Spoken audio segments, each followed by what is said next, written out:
Hello, my name is Aaron, and today I'll be reviewing this LEGO Friends set. It's the Roller Disco Arcade. I'll be going over the build experience as well as the play features and my overall thoughts. Also, if you are new to the channel, consider subscribing to Board Games, Bricks, and Hobbies. It's totally free and helps support the channel. Alright, so overall, the build experience was pretty good. I did feel like there were a few places where maybe they used more bricks than necessary, particularly in this turntable here, which we'll get to in the play features. And also over here, these columns, they just use a bunch of stacked 1x1 bricks. And there's a couple of those, and I just feel like it would have been easier just to use the piece that they already have that is one single piece that takes up that whole space. But overall, a good build experience. Friends sets generally have a pretty good build experience. And I really like the curvature here with these tubing pieces, and it lines up well with the curves right there. It's just very aesthetically pleasing. Reminds me of the diner set that they did a while back, albeit obviously a little more retro neon style. And the manual is one of the newer ones, so it's got a bit lighter in the colors just to save on ink, and it's got the progress bar at the bottom that tells you where you are at. But overall, pretty standard Friends build experience. It opens up like this, so you can get inside. Before we get to the play features, I'll just go over the minifigures real quick. Now, I'll be honest, a friend of mine messed with these, and I haven't bothered to put them back in the right order. But regardless, I think they're cool. I really like the blue Friends hairpiece there. All these parts are compatible with traditional LEGO minifigures, so you can swap the hair out for your own figures if you so desire. There's also a wheelchair included. It is not the same as the LEGO minifigure wheelchair, just because LEGO Friends are shaped differently, so it's not fully, but it's a partially brick-built version using the same tires as the minifigure one. And I like the figures. They're good, but I'm not one that uses these in anything, so they will probably just be cannibalized for parts. And yeah, I'll put an image up here of the actual figures, how they're supposed to look like, if anyone is curious. So let's move those out of the way. You also get this tiny little tree, which is, I assume this is only included to meet the parts budget. It doesn't really go with anything else. It's kind of random, but more leaf pieces are always nice, and the pink trash can, I guess, is unique. So there is that. Let's get into the main build itself here, and this is where the set really shines. So obviously I showed you how it folds up like a kind of dollhouse style, I think is what that's called. But you have the sign right here with the roller skates, the bowling pin. I really like how this bowling pin was construction. It's just a couple pieces, but it looks pretty much perfect. The video game controller also is pretty convincing. It's a single sticker. All the stickers in the set are the kind of holographic backing, so they shimmer in the light, which totally fits the vibe. There are a few stickers for the door that I did not put on, just because I wanted these doors to be more useful in other builds, but every other sticker I have applied. I also really like the use of the neon colored bricks there. There's a couple stacks of those around the edge, as you can see there. That just looks really cool.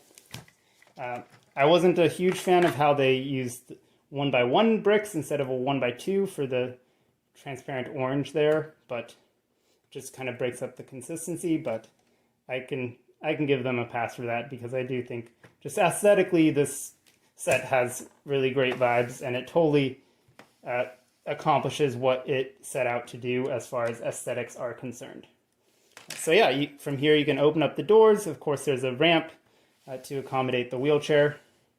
And then we get to the inside here. So first main attraction here is the roller disco. It has a gear on the back, which you may have seen. It's the new Splat style gears. Well, I guess they're not new. I keep saying new about things just because I haven't really bought Lego sets in a long time. So it's new to me. And it works well. When you first build it, it's probably going to be a little jammed up. But after you use it a bit, it works well. This is one of the newer kind of neon highlighter yellow colors around there. And this works well. You can put a minifigure on there. Whoops. You can put a minifigure on there and it'll spin around. You can also take the microphone. I think it shows the microphone right there on the box, which is kind of weird. But this is actually supposed to represent the roller disco. And there's roller skates in here, as well as a phone piece and a bag. So my phone piece was unfortunately misprinted. It's a little bit cockeyed, but whatever. I could complain more about that, but I probably should, honestly. I didn't notice any inconsistencies with the colors. That is something I've noticed in some Lego sets, which is really annoying. But for the most part, all of the colors seem to match up. It is just a little annoying that that print is off by that much. This is a sticker right here for the bowling alley, and it has this little ramp, which is for accessibility or just, children. I've seen children use those. You essentially just roll the ball down there, which is right here. And this is just a red Zamor sphere. I'm pretty sure it's still the same mold from Bionicle. Rest in peace. And you can put the little, the bowling pins. You can put the bowling pins out there. There's only 6 of them, but I feel like it works fairly well. I'm not going to bother setting them up perfectly, but you get the idea. It does exactly what it's supposed to do. I do want to point out that there is some warping right here with this central plate. You can see it's starting to stick up there. That is kind of annoying to me, but I think it's just all of the tension being put on it from these plates being or these tiles rather, being stacked up. And that just kind of pulls it up. But it is kind of just annoying that it sticks up like that. It's just an aesthetic thing. It's not really damaging the pieces or anything. So roller rink. There's a disco ball, some speakers, and a sign. This sign can be moved back and forth just depending on how you want it to look. There's some benches over here that you can remove, as well as a cooler with a single soda. I feel like they could have given us a second one. We definitely could have fit, or at least just had another one out there. But that's nitpicking at this point. And over here we have the arcade. So in the arcade you have this single racing game with a joystick. It's pretty simple but well done, I would say. And then this is the air hockey table, which I think is great. You've got your pucks and your whatever these handles are called. Someone tell me. Anyway, so you have the red puck right there, and then you can play air hockey, and that's fun. All of these are kind of removable, so you can kind of expand the space as you so desire. Just move things around and have it feel like it's bigger than it actually is.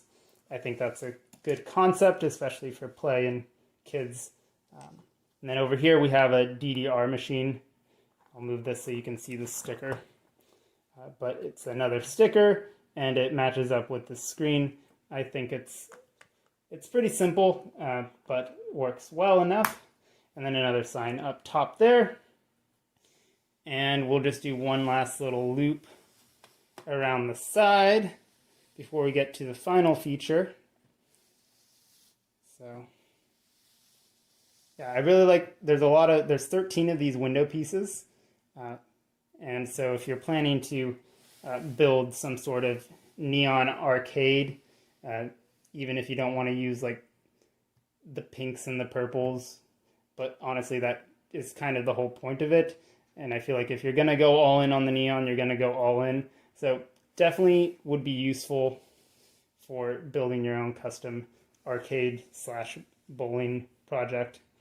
The last thing I didn't mention is a play feature that you can add as a big fig. You just remove this or put it back up there and flip these up. These look a little ugly from behind, so if you really don't want them, you can just pull them off and take the pins out. But these create essentially a phone stand as follows. So you can have your minifigures go to a drive-in, I guess. I don't know if it's supposed to represent like a drive-in movie theater or if it's just like, it's just for us big figs to use, but there's that. It holds the phone and yeah. So I feel like I wasn't as excited as I actually am. Oh, and the sandwich. I forgot about the sandwich. How could I forget the sandwich? Someone was going to yell at me about it. Just kidding. But anyway, overall, I actually really like this set. And this is where I have to say that I did pick this up on clearance. So 50% off, which in United States dollars makes it 30. And obviously this is a steal of a deal for $30. I don't think anyone would deny that. You get 642 pieces. Yeah, this is definitely worth $30.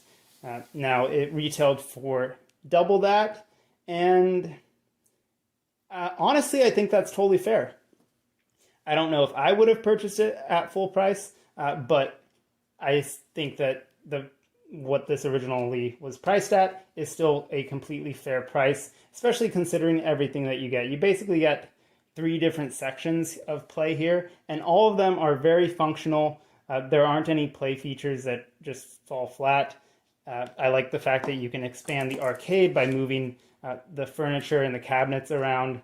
That works great. This is a little hard to get to, but again, like any complaints I have are really just minor nitpicks. Overall, this set is pretty great. So let me know your thoughts in the comments. I look forward to reading them, and I hope to see you again in another video. Take care. Bye.